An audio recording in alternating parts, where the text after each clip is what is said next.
और जैसे ये विचार आता है तो विश्वास भी उतना ही दृढ़ हो जाता है कि ठाकुर जी सब देख लेंगे, जो होगा सब मंगल होगा। अगर कुछ अनुचित भी होना होगा तो ठाकुर जी ने उसी में मंगल निधान किया होगा। ऐसा विचार, ऐसा भाव रखो ठाकुर जी के प्रति।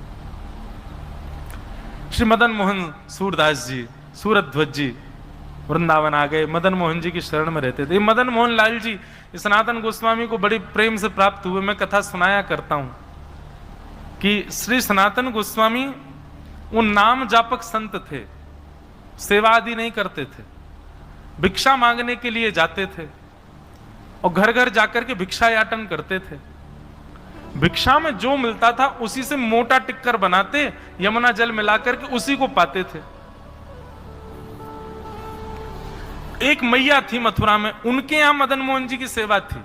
वहां ये जाते और जाकर भिक्षा मांगते और भिक्षा में भी आटा मांगते और स्वयं उसमें यमुना जल मिला के उसकी बढ़िया टिक्कर बना के पाते।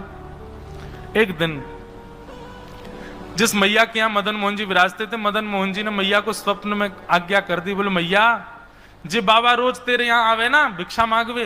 बोले हाँ।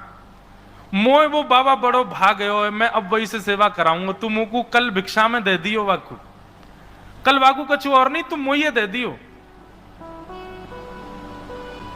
सो ही सुहागन प्रिय जाहि रीझे, कैसा तेरा मेरा। हमको आपको लगता है कि ठाकुर जी हमारे पास विराज रहे हैं, पर नहीं। ठाकुर जी जिससे रीझते हैं, जिससे प्रसन्न होते हैं, उसके साथ विराजते हैं। कभी कभी प्रसन्न हो जाया करो इस भाव को सोच करके कि मेरे साथ ठाकुर जी, इसका मतलब मुझसे किंचित प्रसन्न तो हैं, इसीलिए मेरे साथ हैं। मदन मोहन जी मैया से बोले मैया कल मुकुआ बाबा को दे दियो।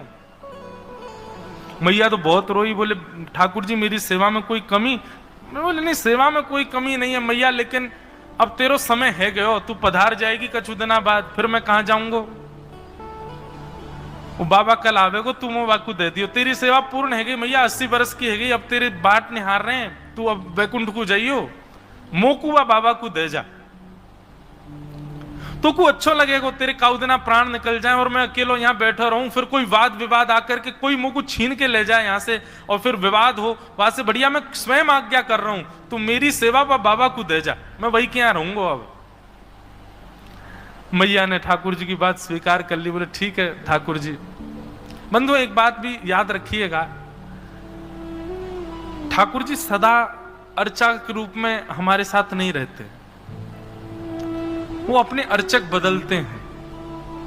निश्चित है आज श्री गिरधर लाल जी मुझसे सेवा करा रहे हैं, कुछ वर्ष बाद वो अपना अर्चक दूसरा ढूंढेंगे, भले ही मेरे परिवार से ही ढूंढे, लेकिन सेवा तो जाएगी, किसी अन्य के पास जाएगी। ठाकुर जी का ये रूप है संयोग और वियोग। आपको संयोग दे रहे हैं, इसका मतलब किसी को वियोग देकर के आए हैं, और जब आपसे दूर जाएंगे किसी को संयोग देने तो आपको वियोग देंगे। तो वियोग आत्मा और संयोग आत्मा ये दोनों ठाकुर जी का स्वभाव है, और यही करते हैं ठाकुर जी। मैया दूसरे दिन सनातन गोस्वामी आए तो अपने ठाकुर जी को लिए खड़ी, रोते रोते बोली बाबा ले जाओ मेरे ठाकुर जी को। बाबा बोली अरे मैया भिक्षा चाहिए, आटा दाल चावल तुझे का ठाकुर जी क्यों दे रही हो? बोले नहीं बाबा आपसे प्रसन्न है गए ठाकुर जी, मुझे सपने में आके बोले मैं तो बाबा के यहाँ रहूंगा, मेरे ठाकुर जी को ले जाओ। बाबा बोले मैया छोटी सी परन कुटी में रहूं मैं, तुम्हारो राज ठाट को लाला है, सुबह उठते ही दूध पीवे, प्रेम से भोजन पावे, 56 भोग लगावे, मेरे पास इतनी व्यवस्था ना है, मैं कैसे करूंगा सेवा?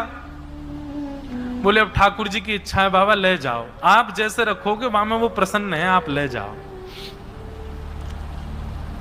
सनातन गोस्वामी ठाकुर जी को लेकर के अपनी कुटिया में आ गए, और उनका तो सामान्य सा भोजन था, वो तो आटा में ब्रजवासी के यहाँ के भिक्षा के आटे में यमुना जल मिला के टिक्कर बना के पाते थे।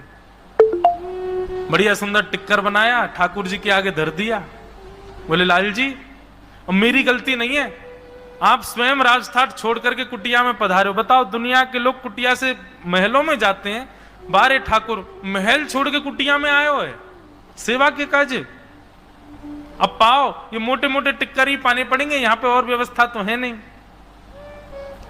ठाकुर जी का भोग पधरा दिया। 10-5 दिन सेवा चली, कोई दिक्कत नहीं।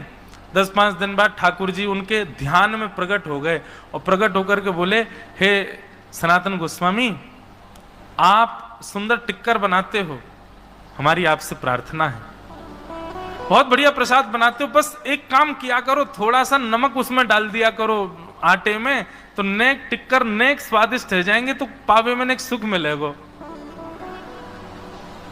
सनातन गोस्वामी बोले हमको तो ऐसे ही पाने का अभ्यास था, लेकिन अब ठाकुर जी आपकी इच्छा है तो फिर ठीक है, कल से भिक्षा में नमक ले आया करूंगा। और अगले दिन से नमक आने लगा। अब मतलब क्या है, नमक आ गया तो इसका मतलब यह है कि ठाकुर जी चटोर हैं, अब तो 56 भोग आएगा, धीरे धीरे सब आ जाएगा। सनातन गोस्वामी ने बढ़िया नमक मिला करके टिक्कर बना के ठाकुर जी को पवाया। 10-15 दिन तक ठाकुर जी कुछ नहीं बोले। 10-15 दिन बाद ठाकुर जी फिर प्रकट हो गए। जय जय आज्ञा करो। अब कहा भयो? ठाकुर जी बोले टिक्कर बहुत बढ़िया बना रहे हो आप, बस एक प्रार्थना है हमारी। बोले कहा? बोले सूखो टिक्कर होवे ना, टिक्कर कहते हैं मोटी मोटी रोटियों को, वो कंडे पे बनती हैं, गोवरी में बनती हैं, हमारे ब्रज में संत जन वही पाते हैं। उससे भूख कम लगती है, एक बार के भोजन में पूरे दिन का निवृत्त हो जाते हैं, तो भजन करने में दिक्कत नहीं होती। ठाकुर जी बोले तुम मोटी मोटी टिक्करी बना रहे हो, वहां में नमक तो डाल रहे हो, लेकिन रूखो रूखो पा पा के मेरे गरे में इर्ज गए हो, मुंह को गरे के नीचे सटको ना जाए, आप बस एक कृपा कर दे करो, नेक वहां में घी लगा दे करो। सनातन गोस्वामी बोले अभी तक आटा आता था, अब नमक आने लगा, अब घी भी लाऊं मैं?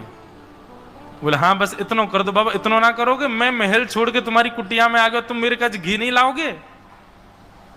ठीक है कल से घी भी लाएंगे। घी आ गया, नमक आ गया, आटा आ गया, बढ़िया टिक्कर ठाकुर जी पा रहे हैं। 10-15 दिन बाद ठाकुर जी फिर प्रकट हो गए। सनातन गोस्वामी बोले अब क्या हुआ? बोले बाबा बस एक काम और कर दे। बोले कहा? तू बाजार से एक आलू ले आए कर, और वह आलू को अग्नि में सेक देकर वो भुन जाएगा, और जैसे ही भुन जाए करे तो वह को मीड़ के वहां में नमक बुरक के और वह टिक्कर के संग में एक आलू की चटनी दे देकर मेरो बातें ने सुख मिले करेगो। सनातन गोस्वामी जी ने ठाकुर जी उठाए गोद में और सीधे गए मैया के घर, और मैया के दरवाजा खटखटा, मैया बाहर आई। ठाकुर जी बोले दो पकड़ो अपने ठाकुर जी, चटोरो ठाकुर, मेरी कुटिया में आके या 56 भोग मंगा लियो वहां पे, पहले बोलो नमक ले आओ, फिर बोलो घी ले आओ, अब कह रहे आलू ले आओ, कल के को टमाटर ले आओ, परसों के को रबड़ी ले आओ। मैं भजन करवे के काजे अपनो घर बार छोड़ के आया हूं, जाने पूरे संसार बसा दियो मेरी कुटिया में।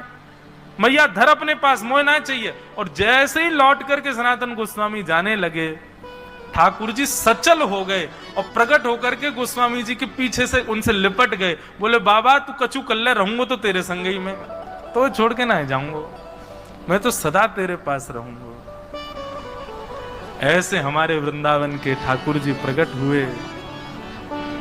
विहरत निस दिन कुंज गलन में, सब सुख सागर रूप जागर, रहे वृंदावन धाम। मदन मोहन को रूप निरख के, मदन मोहन को रूप निरख के, सनातन बलि बलि जाय। वृंदावन धरो वृंदावन, वृंदावन धरो वृंदावन। ऐसे